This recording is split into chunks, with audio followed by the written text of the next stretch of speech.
YouTube. I was reading my scriptures, and I really want to read. This is Matthew 24. I think it's 1 through 51. I want to read the whole thing because this is a very, very powerful book of the Bible, but specifically this chapter. It talks about a lot of things that we've gone through and what we are about to experience. And it convicted my spirit. So I just want to read it. Then Jesus went out and departed from the temple. And his disciples came up to show him the buildings of the temple. And Jesus said to them, "Do you not see all these things? Surely I say to you, not one stone shall be left here upon another, that shall not be thrown down." Now, as he sat on the Mount of Olives, the disciples came to him privately, saying, "Tell us, when will these things be? And what will be the sign of your coming and of the end of the age?" And Jesus answered and said,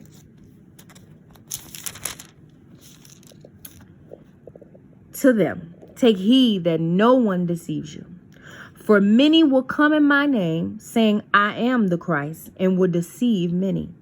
And you will hear of wars and rumors of wars.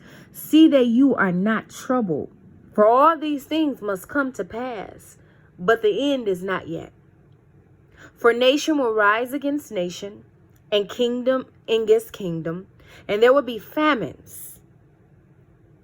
Famines are plagues or wars, pestilences. I'm praying I'm saying that right. That means fatal epidemic disease and earthquakes in various places. Listen, he telling us, powerful. I don't even have words. Powerful. All these are the beginning of sorrows. Then they will deliver you up to tribulation and kill you. And you will be hated by all nations for my name's sake. And then many will be offended, will betray one another, and will hate one another. Then many false prophets will rise up and deceive many.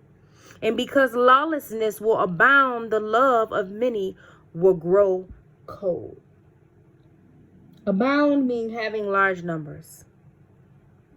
I like to break apart the word because certain definitions I don't understand, and sometimes I don't even know how to pronounce some of the words. So it gives me a better idea when I dissect the words and really look up the definition to understand what's going on. The many false prophets will rise up and deceive many, and because lawlessness will abound, the love of many will grow cold.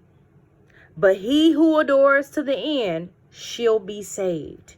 And this gospel of the kingdom will be preached in all the world as a witness to all the nations, and then the end will come. Therefore, when you see the abomination of desolation spoken of by Daniel the prophet standing in the holy place, whoever reads, let him understand. And abomination of desolation. Abomination means to have a disgust or hatred. Desolation is a state of complete emptiness. And it says, therefore, when you see the abomination of desolation spoken of by Daniel the prophet standing in the holy place, whoever reads, let him understand. Whoever reads, let him understand. Then let those who are in Judea flee to the mountains. Let him who is on the housetop not go down to take anything out of his house. And let him who is in the field not go back to get his clothes. But woe to those who are pregnant and to those who are nursing babies in those days. And pray that your flight may not be in winter or on the Sabbath. For then there will be great tribulation, such as has not been since the beginning of the world until this time. No, nor ever shall be. And unless those days were shortened, no flesh would be saved. But for the elect's sake, those days will be shortened. Then if anyone says to you, look, here is the Christ, or there, do not believe it. For false Christs and false prophets will rise and show great signs and wonders to deceive, if possible, even the elect. See, I have told you before. Therefore, if they say to you, look, he is in the desert, do not go out.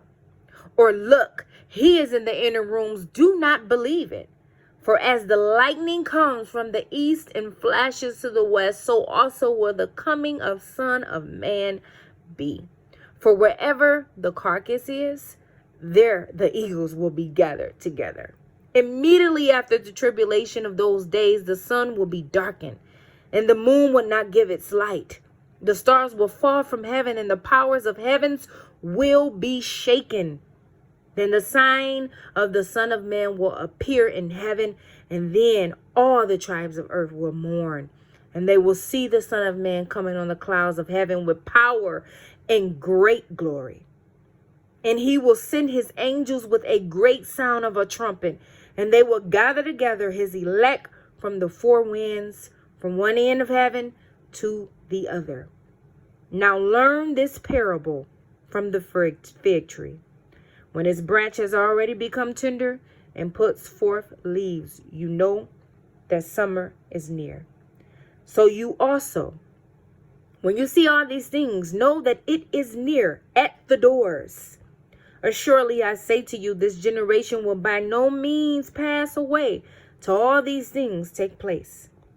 Heaven and earth will pass away, but my words will by no means pass away. But of that day and hour no one knows, not even the angels of heaven, but my Father only. But as the days of Noah were, so also will the coming of the Son of Man be.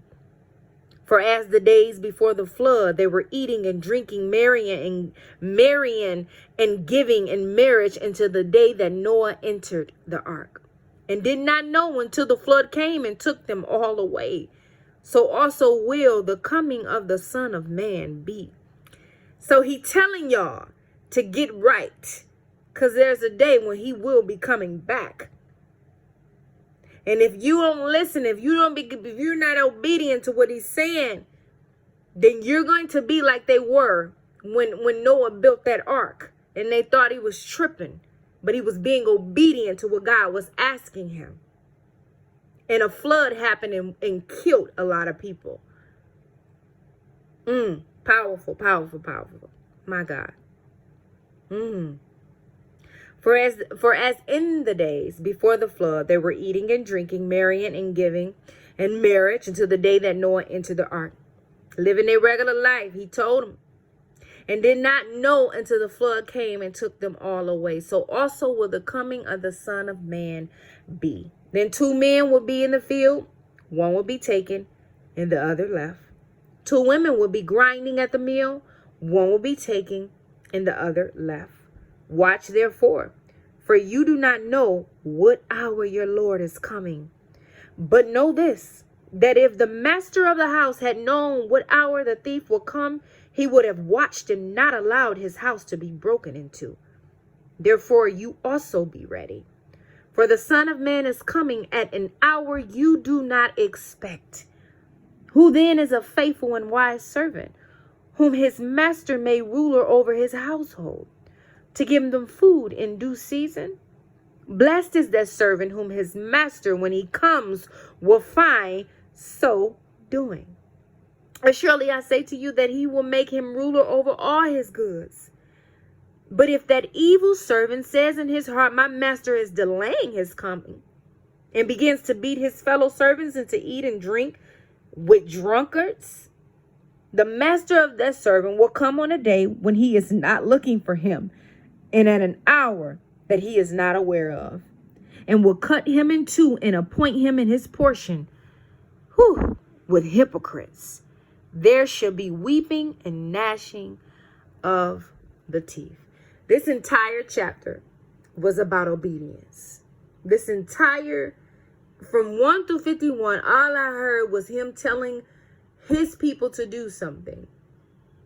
He's explaining what's to come. He's giving you the blueprint. He's telling you what to do. He's giving you the story of Noah. He's telling you how to position yourself. He's telling you the type of people to avoid. He's telling you the type of environments to avoid. And he's asking you to do one thing, and that is to listen, receive what he's saying, and execute. My God, Jesus, this book is powerful. I don't know what made me get on here. Usually I just read my scriptures, but that was too powerful for me not to. Because time and time again, the Bible proves that, listen, this thing is real. Everything he just talked about, from the famines, everything, the abomination of desolation, plagues, everything is going on now. We're in that season. That's why it's important to get right and build a relationship with God. So peace, love, and light, y'all. God bless.